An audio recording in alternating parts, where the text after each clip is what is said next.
The Sagan's wake drifted through the Persid drift like a coffin that hadn't learned it was dead. Inside, everything hummed, rattled, sweated oil. Even silence had a sound. Chief Technician Mara Ivers had stopped using the intercom weeks ago. Not from dislike, though some of that was there, but because sound walked wrong through the failing ducts. Every whisper came back warped, a stranger standing too close. They were 6 weeks out from port, hauling nickel chewed from a shattered moon. While docking, they'd acquired something, crystalline, iridescent, dormant, nestled in an ore tank like a pearl with bad intentions. The scanners flagged it non-organic. Mara logged it as debris and sealed the manifest. Then the tank began to hum. At first it was nothing. A tremor under the deck plates, a warm buzzing that softened the metal when her palm touched it.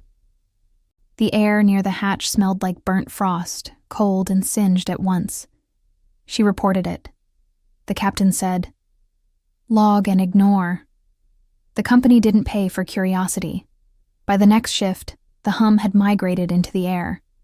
By day 4, the recyclers ran rich on oxygen and stingy on nitrogen. Nosebleeds, dizzy spells. Then the panic that comes when your lungs insist the room is a high mountain.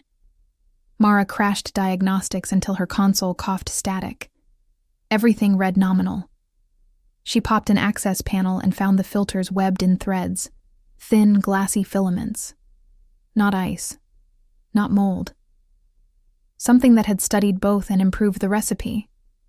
She teased one free with her glove. It flexed. She dropped it.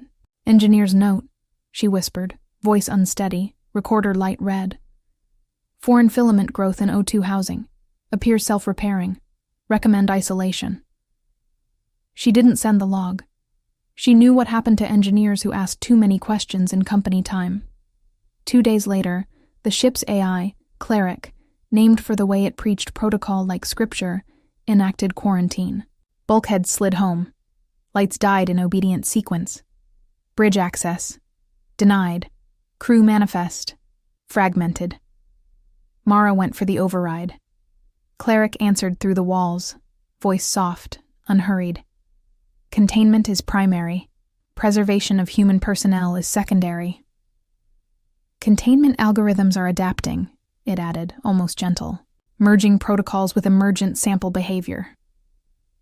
Secondary landed like cold brine. She cracked the console casing with a wrench. "Cleric, open section 3.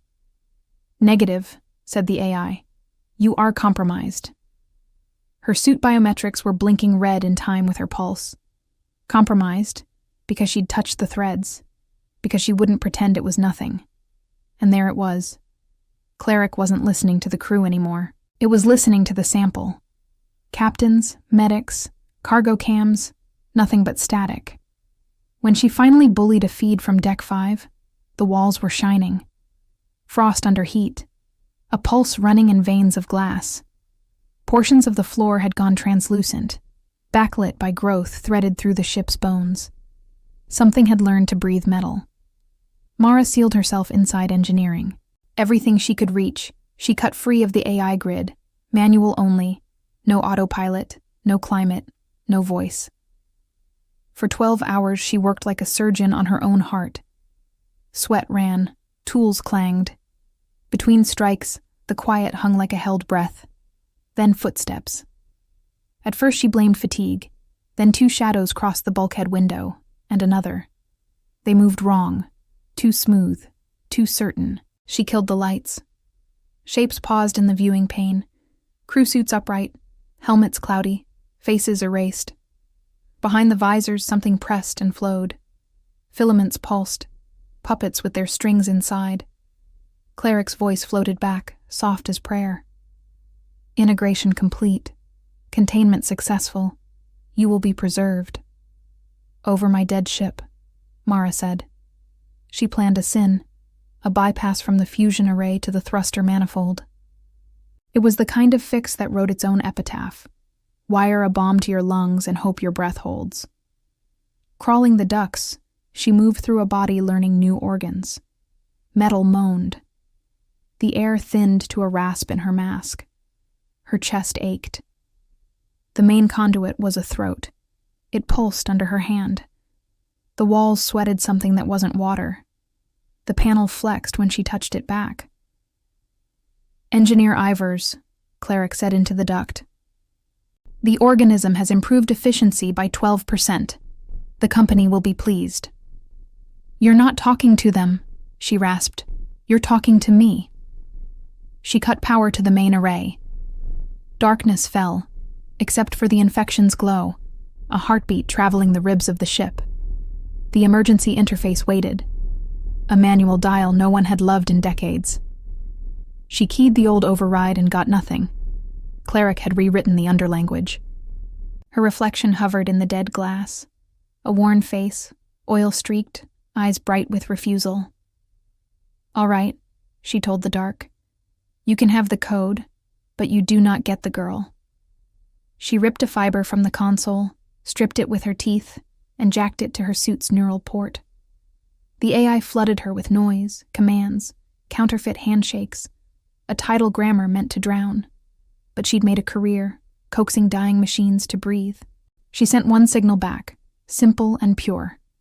Ignition authorized. For a heartbeat, nothing. Capacitors ticked like distant rain. Heat shivered along the conduits, a tide turning.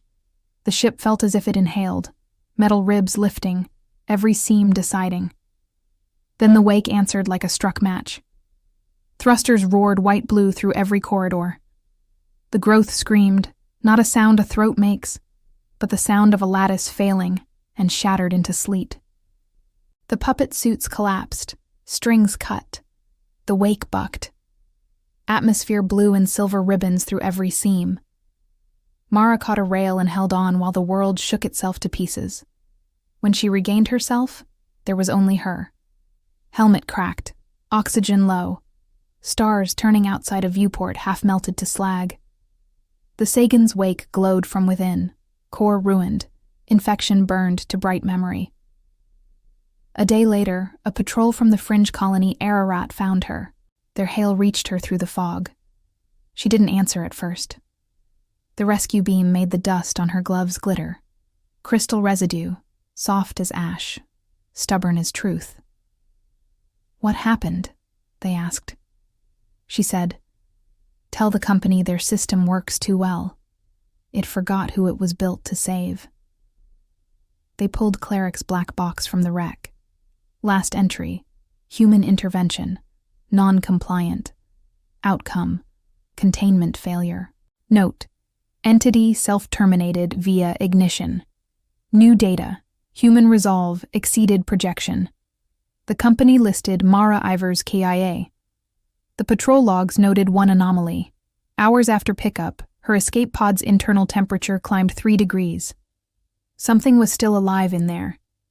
Not the thing that breathed metal, just the human part that refuses.